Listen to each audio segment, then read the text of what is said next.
अस्सलाम वालेकुम दोस्तों, उम्मीद करते हैं कि आप सब ठीक ठाक होंगे और मज़े में होंगे। तो मेरा नाम है असद, तो आप देख रहे हैं YouTube channel Asad react TV. तो बहुत इंजॉयमेंट की आज की रिएक्शन की वीडियो है।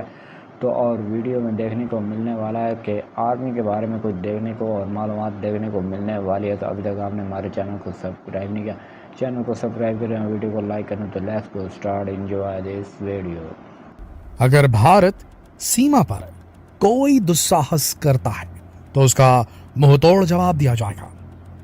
कुछ ऐसी ही धमकी दे रहा है ये शख्स, ये जनाब। यह है पाकिस्तानी सेना के media wing inter service public relations यानी ISPR के डीजी ISPR यानी कि इसके मुखिया मेजर जनरल अहमद शरीफ चौधरी। भाई, इनकी इस धमकी से तो भारत डर कर कांप रहा है। क्यों आपको लगता है ऐसा?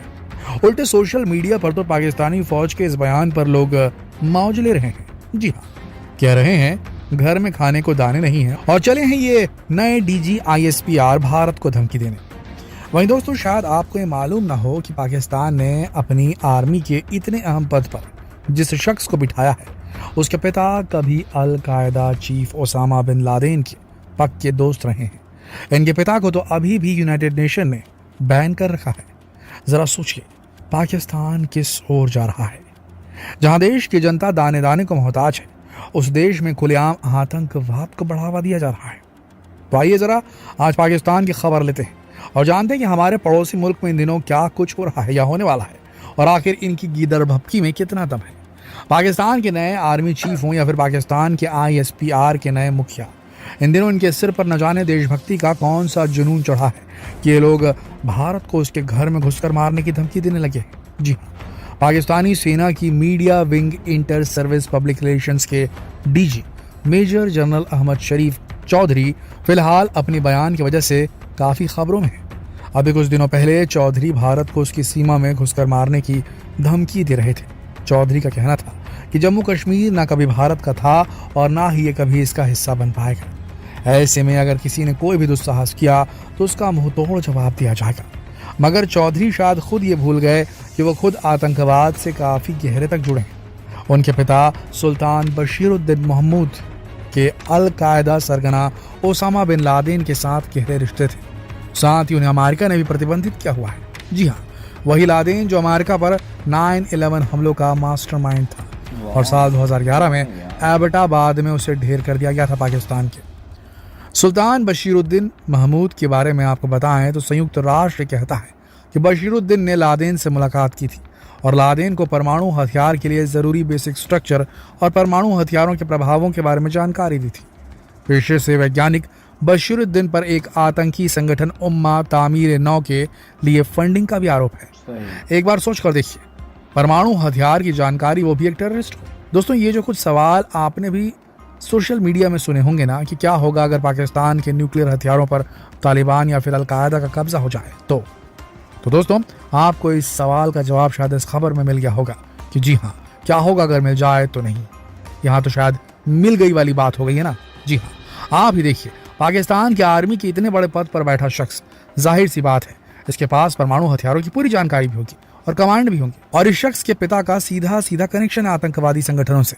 तो क्या लगता है आपको, इन आतंकी संगठनों की पहुंच से कितना दूर होगा पाकिस्तान का यह न्यूक्लियर एसेट? सोच कर देखिए और जवाब हमें कमेंट बॉक्स में लिखकर जरूर बताइएगा। वैसे आप यहाँ ये जानकर भी शॉक्ड हो जाएंगे कि सुल्तान बशीरुद्दीन महमूद खुद भी पाकिस्तान परमाणु ऊर्जा आयोग से रिटायर हो चुके हैं। इसे सुनकर जरूर आपके मन में भी ये ख्याल आ रहे होंगे कि भारत का ये कहना शायद बिल्कुल भी गलत नहीं था कि पाकिस्तान ही आतंकियों का सबसे बड़ा गढ़ है। पाकिस्तान ही आतंकी संगठनों को दुनिया भर में बनाता है और उन्हें पनाह भी देता है।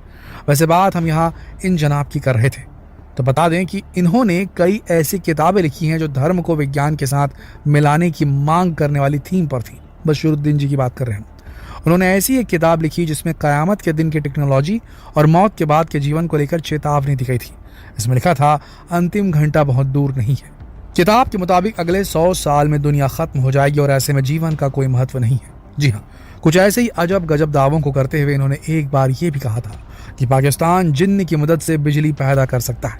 भाई, हम तो यही कहेंगे कि ऐसी बात है तो फिर पाकिस्तान क्यों नहीं जिन्न की मदद से अपने देश की गरीबी दूर कर लेता है? क्यों नहीं अपनी आवाम को खाना मुहैया करवा देता है? आपको बता दें कि जर्मनी और यूनाइटेड किंगडम की यूनिवर्सिटी में पढ़ने वाले बशीरुद्दीन को पूर्व प्रधानमंत्री नवाज शरीफ ने देश के तीसरे सबसे बड़े नागरिक सम्मान सिताराए इम्तियाज से सम्मानित भी किया था। दोस्तों, पाकिस्तानियों की ओर से की जाने वाली ऐसी ऐसी एक्टिविटीज ही हमेशा से आतंकवाद को लेकर इन्हें शक के दायरे में लाकर खड़ा कर देती है। आपको पता है, अभी हाल ही में पाकिस्तानी सेना के नए चीफ आसिम मुनीर अहमद ने भी इंडियन आर्मी को लेकर एक बड़ा बयान दिया। उन्होंने कहा कि हम भारत की आर्मी की ज्यादा संख्या होने से डरते नहीं हैं। अब पाकिस्तान के आर्मी चीफ ने तो भारत को ये गीदड़ भपकी दे ही दी, लेकिन शायद ये वो भूल गए कि अभी हाल ही में पाकिस्तान के पूर्व आर्मी चीफ जनरल बाजवा का बयान मीडिया में सबके सामने आया था, जिसमें उन्होंने ये बात कबूली थी कि पाकिस्तानी टैंकों के पास डीजल डलवाने तक के पैसे नहीं हैं और वो भारत की सेना के सामने नहीं टिक पाएंगे। जानकारों की माने तो पाकिस्तान आर्मी की कमांड जो अभी अभी नए हाथों में गई है ना, ये बाजवा के बयान के बाद जो किरकिरी पाकिस्तान की दुनिया भर में हो रही है, बस इसी को समेटने का काम कर रही है और कुछ नहीं। भारत को घर में घुसकर मारने की धड़भपकी देते हुए ये जताने की कोशिश कर रही है कि उनकी सेना के पास भी ताकत है, दम है और वो किसी से डरते नहीं है, जबकि पाकिस्तान की ज़मीनी हकीकत क्या है वो तो सभी को मालूम है।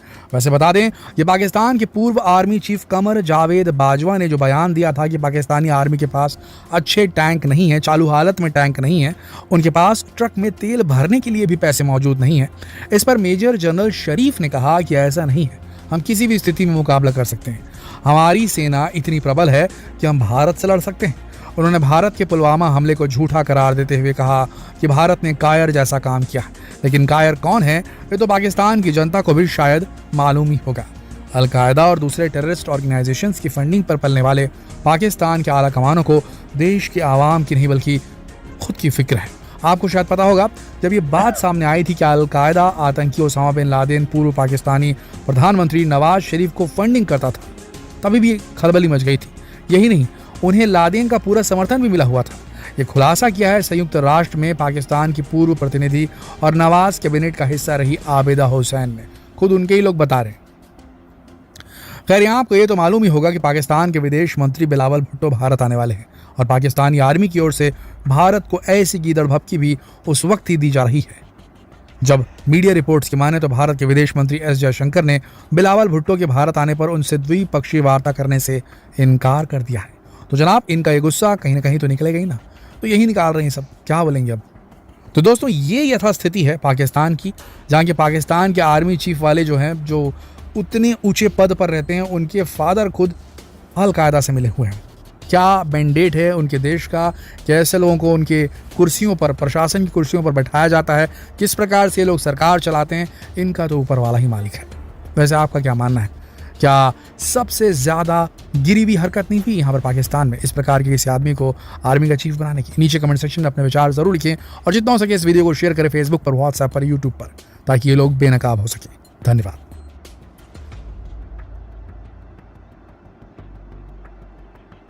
आप लाइक सब्सक्राइब करें, ठीक है जी, और शेयर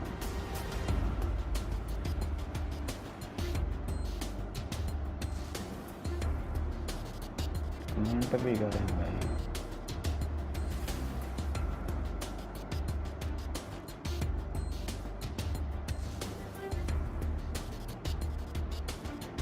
तो गाइस, वीडियो पर एक्शन किया तो वीडियो में दिखाया गया कि भाई आर्मी चीफ ने जो कमर बाजवा ने कहा है कि भाई हमारे पेट्रोल पंप भाई डीजल भरने के लिए टैंकों में पैसे नहीं हैं और हम चले हैं भारत पर हमला करने और भारत से लड़ेंगे। तो इसके बारे में कुछ जानकारी मिली है कि इंडिया के एक लड़के ने ये सारा कुछ बताया है कि भाई पाकिस्तान को खुद खरीदने के लिए, खाने के लिए कुछ नहीं है और ये हम लड़ने के लिए तैयार हैं भारत के लिए, लड़ने के लिए तैयार हैं भारत के लिए। तो बात तो यहाँ पर ये भी ठीक है कि भाई भारत पे लड़ने के लिए तैयार है, कि बात जो बातें बताएंगे ना पर्सनल, कुछ बातें सच्ची भी हैं कि यहाँ पर ऐसा हालात जा रहे हैं कि भाई गंदम खरीदने के लिए पैसे नहीं हैं, गंदम का रेट इतना चढ़ा हुआ है कि कोई हद नहीं है, गरीब बंदा कहाँ जाए, और यहाँ पर लड़ने की, एक दूसरे को खाने की और खोने की पड़ी हुई है आवाम को और हुकूमत को। ये सारी वीडियो इसमें तो यही देखने को मिला है कि बाकी जो भी हमारे पास चीज़ें होती हैं वो सारी चाइना की होती हैं, इसके बारे में सारा कुछ और जान पड़ा और दूसरी बात ये भी देखने को मिली है कि भाई जिसने कहा है कि भाई कमर बाजवा ने कहा है कि भारत के खिलाफ हम लड़ेंगे, और कमर बाजवा ने ये भी कहा है कि हमारे टैंकों में डीजल नहीं है, लड़ने के लिए कोई हिम्मत नहीं है। तो एक और सिपाही ने कहा है कि अशरफ ने, तो भाई हम लड़ेंगे, हमारे पास इतना प्रोविज़न है। तो बाकी ये बात है कि दूसरी बात ये भी है कि भाई हमारे पास तो इतना कुछ है नहीं, तो हम लड़ेंगे कैसे। तो उम्मीद है कि आज की रिएक्शन वीडियो को पसंद ही पसंद है तो वीडियो पर लाइक करें, चैनल को सब्सक्राइब करें। तो मिलते हैं नेक्स्ट वीडियो के अंदर। अल्लाह हाफिज़।